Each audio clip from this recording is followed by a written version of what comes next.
오늘 주신 하나님의 말씀은 출애굽기 32장 15절에서 20절까지 말씀입니다. 구약성경 132면 출애굽기 32장 15절에서 20절까지 함께 읽겠습니다.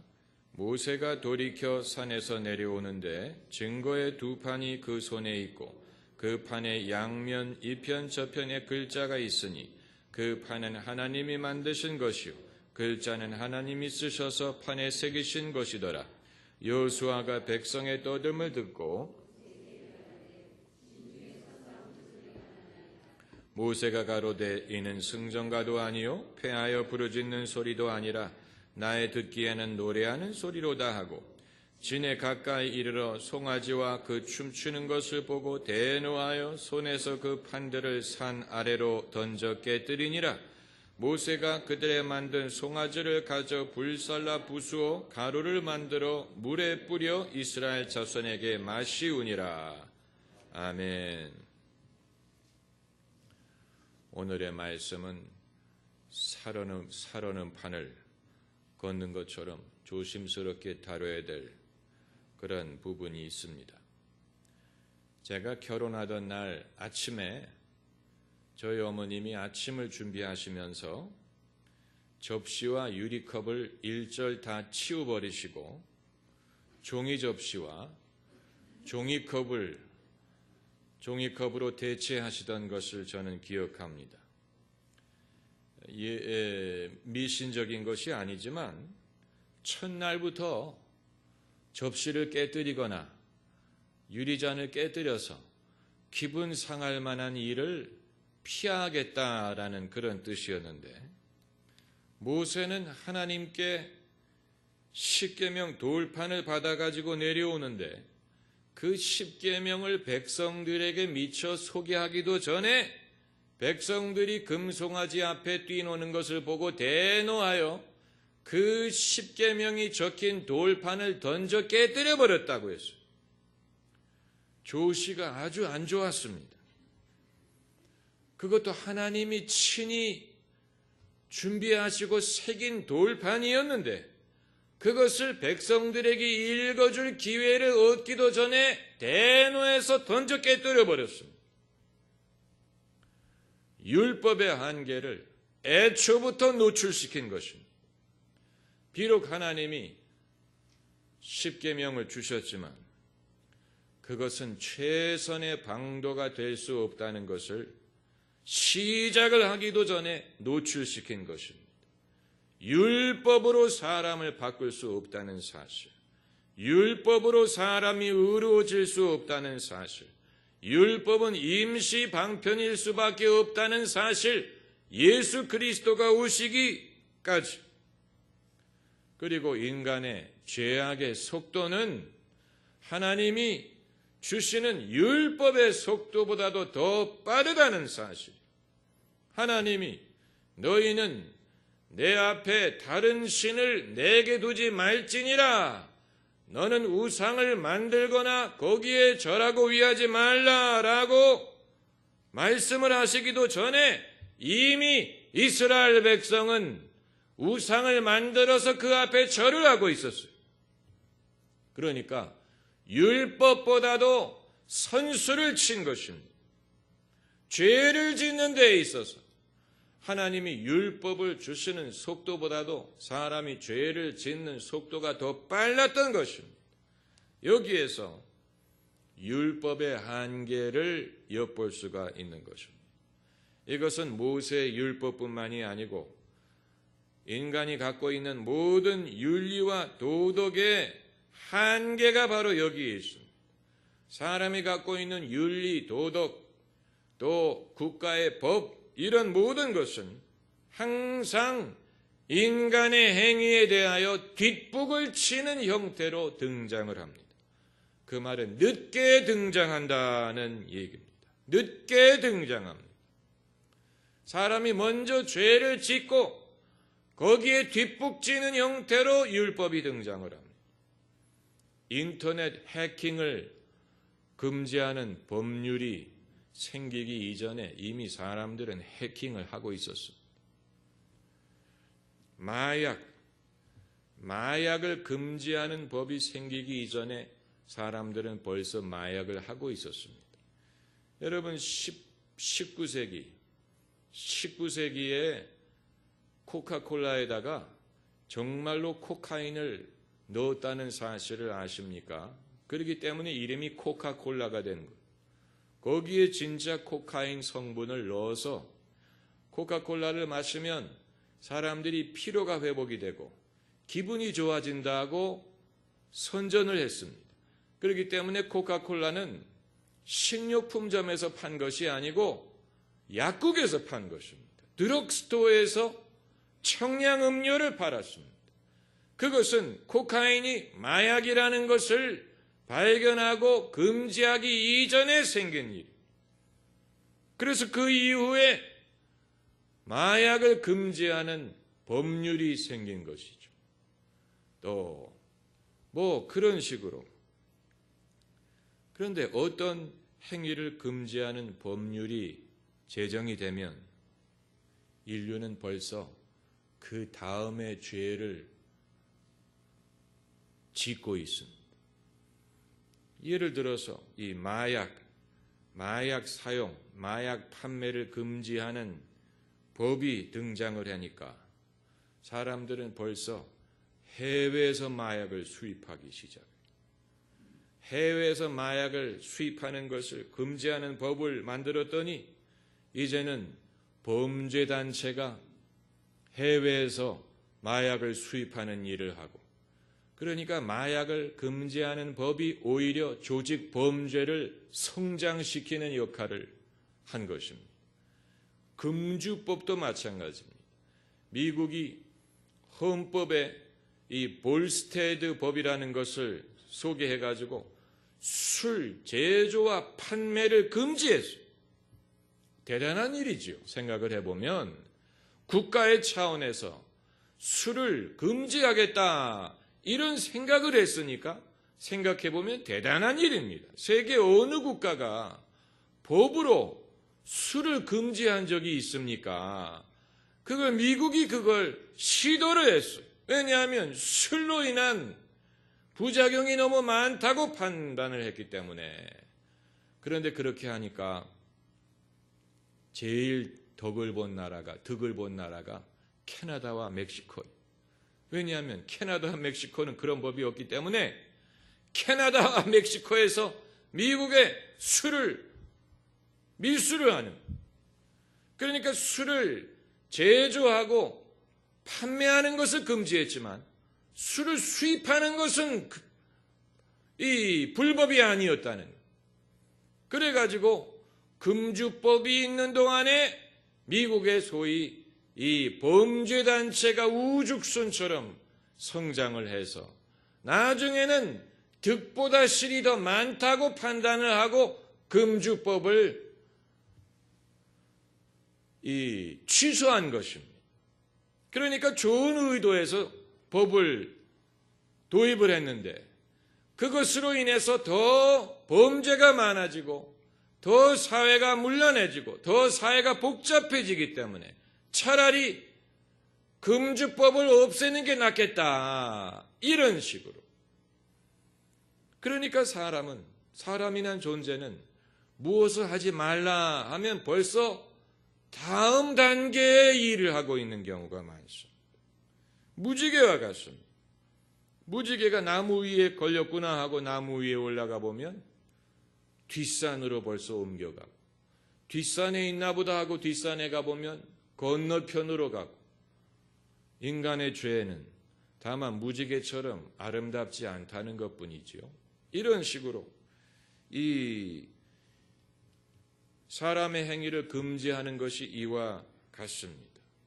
남의 얘기할 필요 없습니다. 우리나라의 사교육을 금지하는 이 과외와의 전쟁, 입시 전쟁이 바로 그것을 보여줍니다. 그동안에 정권마다 입시 지옥을 해결하기 위해서 얼마나 많은 방법을 동원했습니까? 그런데 입시 지옥이 없어졌습니까? 천만의 말씀. 과외 공부를 금지시켰더니 우리나라의 머리 좋은 엄마들이 과외 선생님을 하숙생으로 들여보내가지고 문자 그대로 하면 과외가 아니죠. 왜냐하면 가족이 가르쳐주는 거니까. 그런 식으로 고등학교의 입시 제도를 없앴더니 강남의 고등학교가 파락군이 돼가지고 교육 문제 때문에 강남의 땅값이 오를 정도니까 뭐 다른 이유가 아니 교육 때문에 땅값이 오를 정도면 그건 뭐 대단한 것입니다. 그런 상황에서 국가가 함부로 무슨 뭐 사교육을 근절하겠다 뭐 이런 식으로 덤비는 것 자체가 어떻게 보면 미련한 것이라고 할 수 있죠. 논술 시험을 통해서 사교육을 줄이겠다고 하니까 웬걸 논술 학원이 우후죽순처럼 세워지고 사교육이 비용이 줄어든 게 아니고 올라가. 그러니까 이건 국가가 제도를 바꾼다고 해서 해결할 수 있는 문제가 아니고 대한민국의 교육 문제를 해결하려면 엄마들을 추방하면 돼요. 엄마들이 없어지면 해결돼. 엄마들이 있는 한은 어느 정권도 어느 정부도 이 문제를 해결할 수 없어. 결국은 인간의 문제, 교육의 문제는 제도의 문제가 아닌 인간의 문제예요. 인간의 문제. 이건 제도를 바꾼다고 해결될 수 있는 것이 아닙니다. 여러분, 교육에 관한 대한민국 국민의 행위를 바꾸는 것도 이렇게 어려운데 다른 것은 오죽하겠습니까? 다른 것은 오죽하겠습니까? 좋은 뜻을 가진 경찰청장과 이 경찰에서 이 성매매를 근절하겠다. 아주 좋은 취지, 훌륭한 취지예요. 저도 찬성해요. 근데 성매매를 없애겠다고 이런 이 사창가를 없앴죠. 이제 문제가 해결될 줄 알았어요. 그런데 그게 아니고 이제 이상한 대로 그것이 도망간 것, 없어진 게 아니고 다만 위치를 바꾼 것뿐입니다. 인간의 행위를 바꾼다는 것은 어렵습니다. 어렵습니다. 법으로 되지 않고 제도로 되지 않고 강제적으로 한다고도 되지 않아요. 오죽하면 성매매를 단속한 결과로 성범죄가 늘어난다 이런 말까지 있지 않습니까? 그게 사실인지 아닌지는 모르겠지만 그러나 우리가 적어도 고려할 필요는 있는 문제입니다. 하나를 금지했더니 마치 풍선을 누르면 공기가 다른 쪽으로 터지는 것처럼 하나를 눌렀더니 다른 쪽에 문제가 발생하는 이게 결국은 법의 문제도 아니고 제도의 문제도 아니고 인간의 문제, 인간의 문제. 법과 제도의 한계가 여기에 있습니다. 며칠 전에 제가 어떤 그 역사 다큐멘터리를 보면서 배운 것인데 공산주의와 나치즘의 공통점은 인간을 개조하고자 한 것이었다. 그럽니다. A new man, 새로운 인간을 창조하려고 했습니다. 그 목적을 이루기 위하여 공산주의 사회는 많은 사람을 어떻게 했습니까? 죽여버렸습니다. 새로운 인간을 만들기 위하여 많은 사람을 죽여버렸습니다. 역설적인 일이지만 인간을 개조하기 위하여 그들이 이상적으로 생각하는 기준에 맞지 않는 사람들을 죽여버렸어요. 소위 부르주아, 지식인 이런 사람들을 다 죽여버렸어요. 스탈린도 그랬고 중국도 그랬고 캄보디아도 그랬어요. 캄보디아의 킬링필드는 그냥 괜히 사람들을 죽인 게 아니고 인간을 개조할 목적으로 거기에 맞지 않는 사람들을 죽인 것입니다. 그러니까 그 의도는 선한 것처럼 보여요. 사람을 바꾸자. 새로운 인간을 만들자. 거기에 맞지 않는 사람들을 죽인 거예요. 그런데 그렇게 했는데 사람이 새로워졌느냐? 천만의 말씀. 새로운 인간은 없어. 새로운 인간이 그런 식으로 만들어질 수 있는 것이 아닙니다. 공산주의는 인간이 새로워지면 사욕을 버리고 사회를 위하여 사회를 우선하는 그런 사람이 될 것이라고 믿었어. 그런 인간이 탄생할 줄을 믿었어. 그런데 그런 인간은 만들어지지 않았어. 왜 그렇습니까? 그건 인간의 본능에 역행하는 것이기 때문에. 사람이 본능에 역행하는 방식으로 사람을 바꿀 수가 없다는 결론.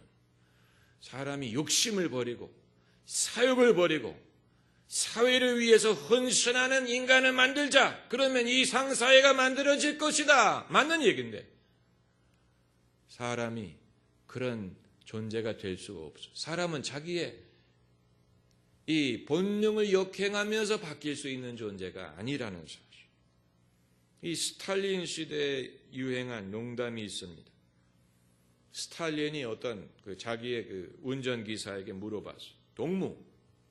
동무는 혁명하기 전과 혁명 이후와 언제가 더 살기가 좋소? 그랬더니 그 기사가 저는 혁명 전에는 양복이 2벌이었는데 혁명 후에는 1벌밖에 없으니까 혁명 전이 낫다고. 스탈린이 언짢아가지고 그런 말하지 말라고. 아프리카에는 1벌도 없어가지고 벗고 다닌다고. 그랬더니 그 기사가 아니 그 사람들은 언제 혁명을 했는데 그렇게 됐느냐. 언제 혁명을 했는데 그렇게 벌거벗게 됐느냐. 이게 여러분 자본주의자들이 만든 농담이 아니고 공산주의 시대의 러시아 사람들이 만든 농담. 그들이 보니까 웃기거든요. 모두를 잘 살게 해준다고 했는데 보니까 다 같이 가난해졌어. 모두를 공평하게 만들어준다고 했는데 보니까 공평하게 부자가 된 게 아니고 공평하게 가난하게 돼버렸어. 의도는 좋았는데 의도대로 되지가 않았어. 사람은 어떤 존재냐면 자기의 노력의 결과를 얻을 수 있도록 허용할 때만이 동기를 얻어서 열심을 냅니다. 농사를 열심히 지어서 그 열매를 자기가 누릴 수 있도록 해줘야 남이 일하지 말라고 해도 열심히 일을 합니다. 그런데 그게 아니고 자기가 수고한 결과를 거두지 않고 정부가 국가가 다 거두어 가게 되니까 사람들이 열심히 일할 이유가 없는 거예요. 열심히 일해봤자 국가가 가져가니까 열심히 일할 이유가 없는 거예요. 그래서 공산주의 사회에서는 땅은 넓은데 늘 식량이 부족하고 산에는 나무가 많은데 사람들은 늘 종이가 부족하고 화장지가 부족하고 또 땅에는 석탄과 석유가 많은데 겨울에 땔감이 부족했어. 이상한 거예요. 왜 그러느냐? 인간의 본성에 어긋나는 방법으로 이상적인 사회를 만들려고 했기 때문에 그래요. 나치즘도 마찬가지. 나치즘은 스타일은 완전히 달랐지만 그들도 새로운 인간, 새로운 사회를 창조하려고 했습니다. 소위 우월한 인간을 만들려고 했습니다. superior man, 이 슈퍼맨, 우월한 인간을 창조하자. 그러기 위해서 이 기준에 맞지 않는 사람들을 다 죽였어요. 유태인뿐만이 아니고 집시, 동성연애자, 정신장애인, 신체장애인, 그들이 원하는 이상적인 우월한 인간상에 맞지 않는 사람들을 죽여버리면 새로운 사회를 만들 수 있을 거라고 생각했어요. 한낮의 꿈에 불과합니다. 그러니까 참 모순이지요. 사람을 새롭게 하겠다고 하면서 사람들을 죽였으니까. 그런데 하나님은 이제 여기에서 우리가 기독교를 거기에 비교해야 되는 것입니다. 하나님은 어떤 방식으로 인간을 변화시키고 인간을 구원하고자 했느냐? 율법을 통해서가 아니에요. 율법은 백성들에게 전하기도 전에 깨뜨려 버렸어요. 아주 상징적인 사건이 백성들에게 율법을 읽어주기도 전에 모세가 화가 나서 그 돌판을 깨뜨려 버렸어요. 율법은 그리스도께서 오실 때까지의 가디언과 같아요. 성경 그것을 몽학 선생이라고 부릅니다. 관리인과 같은 역할을 하다가 예수께서 오셔서 인간을 구원하고 변화시키기 위하여 예수님 한 분이 죽으신 거예요. 할렐루야. 예수님 한 분만이 죽으셨어요. 제자들 따라 죽지 않았어요. 예수님만이 잡혀 돌아가셨어요. 예수님 한 분이 희생하셨어요. 공산주의 사회는 수천만 명을 죽여가지고 사람을 변화시키겠다고 했는데 예수님이 오셨을 때는 예수님 한 분만이 죽으셨어요. 세상 모든 사람의 죄를 지고 예수님이 죽으시고 예수님 한 분만이 희생을 당하셨습니다. 하나님은 이 예수 그리스도를 통하여 사람들을 새 사람으로 만들고자 했습니다. 그것을 거듭남이라고 불러요. 또 새로운 피조물이라고 불러요.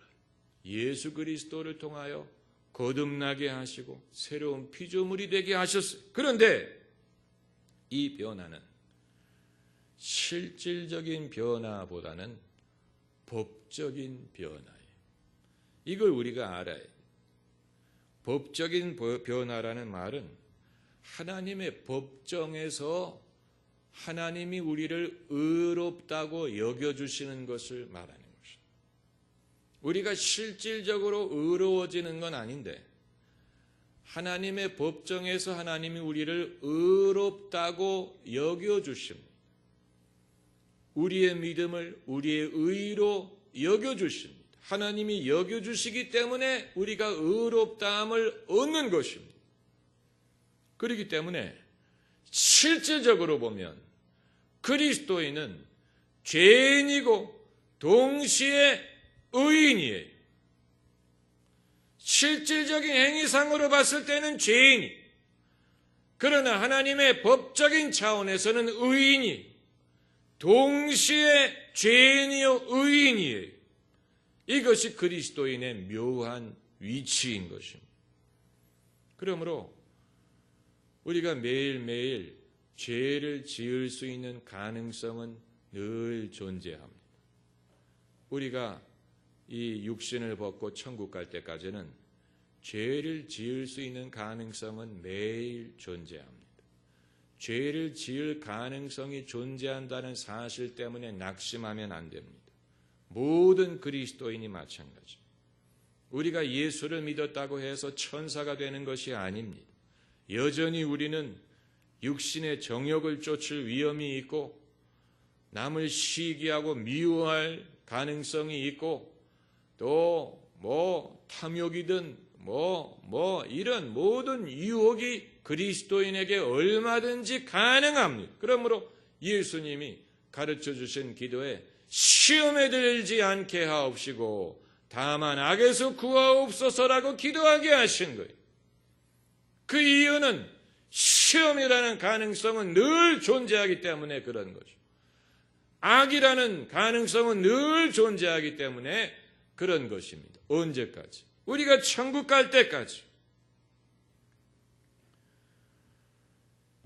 실질적으로 죄를 지을 가능성은 늘 존재하지만 동시에 그럼에도 하나님 앞에서는 예수 그리스도를 통하여 의롭다함을 받습니다. 할렐루야. 우리가 하나님 앞에 설 때 죄인의 자격으로 서는 게 아니고 의인의 옷을 입고 서는 것입니다. 그건 우리로 말미암은 게 아니고 하나님이 주신 은혜, 선물이에요. 그런데 모세가 산에서 내려오다가 이 십계명 돌판을 내던져 깨뜨린 것, 이것은 아주 의미심장하죠. 이 말은 율법은 임시 방편이라는 얘기입니다. 율법이 인간을 변화시키지 못합니다. 인간은 율법보다도 먼저 앞서서 죄를 짓는 존재. 법이 사람을 바꾸지 못합니다. 제도가 사람을 바꿀 수 없습니다. 수천 년의 실험이 그 사실을 증명했습니다.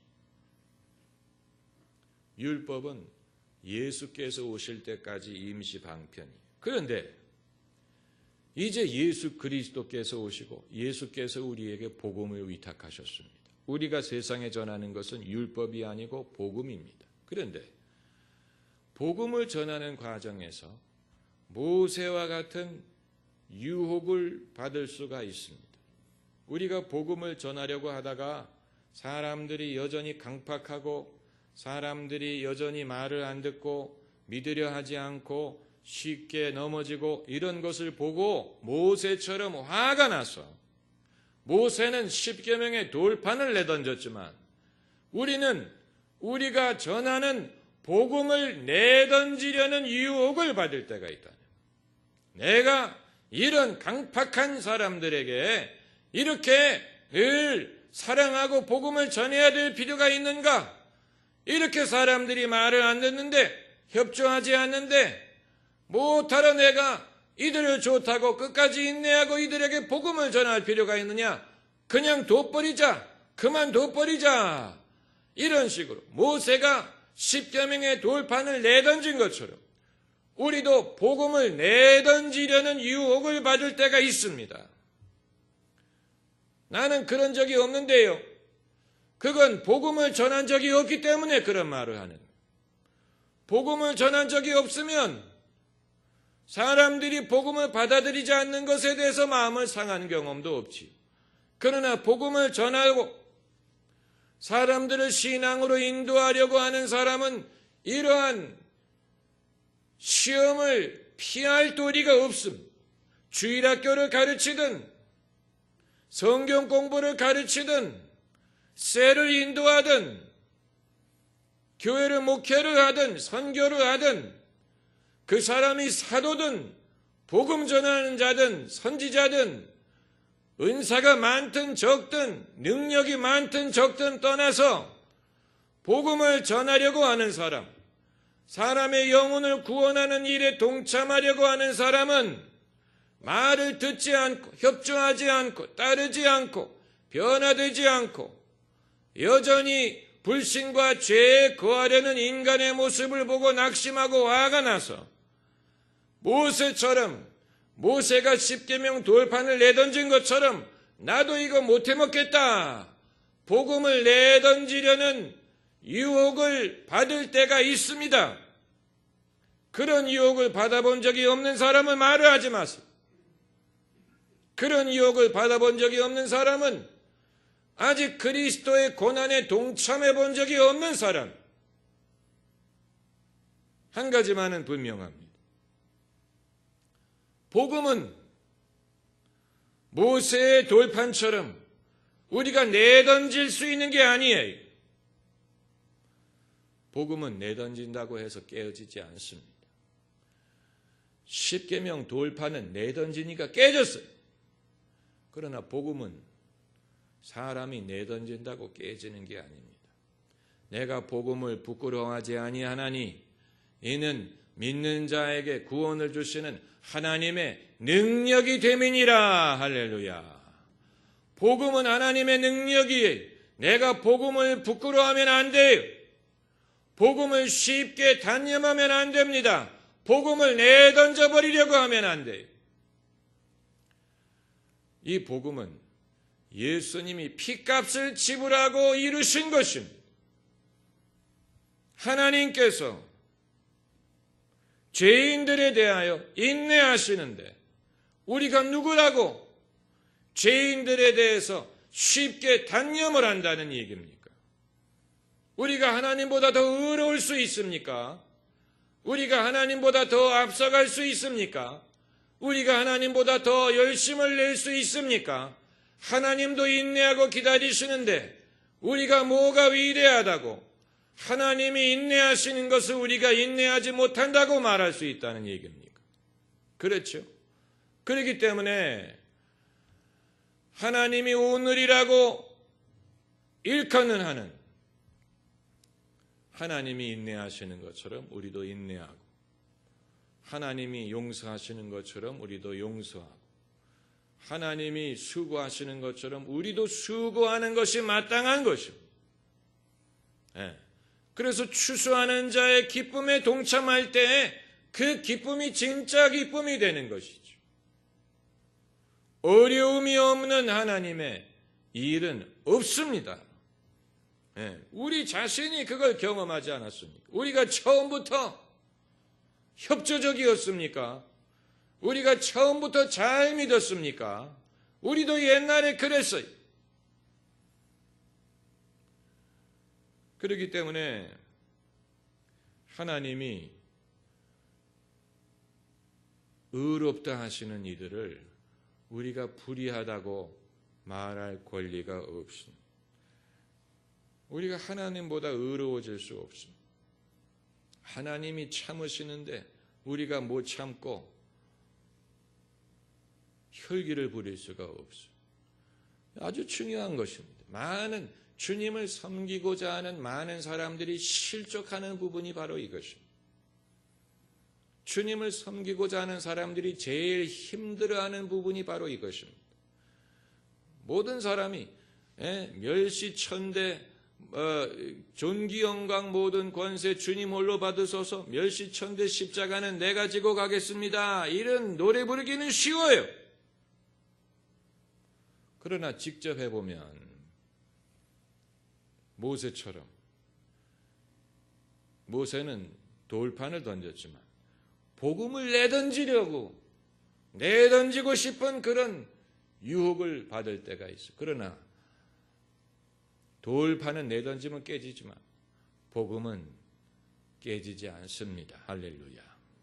이 세상에는 복음을 내던졌다가 다시 주워가지고 그래도 이 복음을 내가 들고 가야지. 이렇게 해서 한국에도 복음이 들어올 수가 있었고 여러분 앞으로 북한에도 복음이 들어갈 수가 있는 것이고 앞으로 하나님이 일본 백성도 구원하실 수가 있는 것이고 또 복음이 쇠퇴한 서구 나라에도 다시 우리가 복음을 들고 들어갈 수가 있는 것이고 결국 예수 그리스도의 승리가 이루어질 것을 우리가 믿음으로 내다봐야 되는 것입니다. 할렐루야. 내가 복음을 부끄러워하지 아니하나니 이는 믿는 자에게 구원을 주시는 하나님의 능력이 됨이니라. 하나님의 능력이에요. 그렇기 때문에 복음은 십계명 율법의 돌판처럼 깨지지 않습니다. 왜냐하면 복음은 돌판에 새기는 것이 아니고 우리의 마음에 새기는 것이기 때문입니다. 할렐루야. 기도하십시다.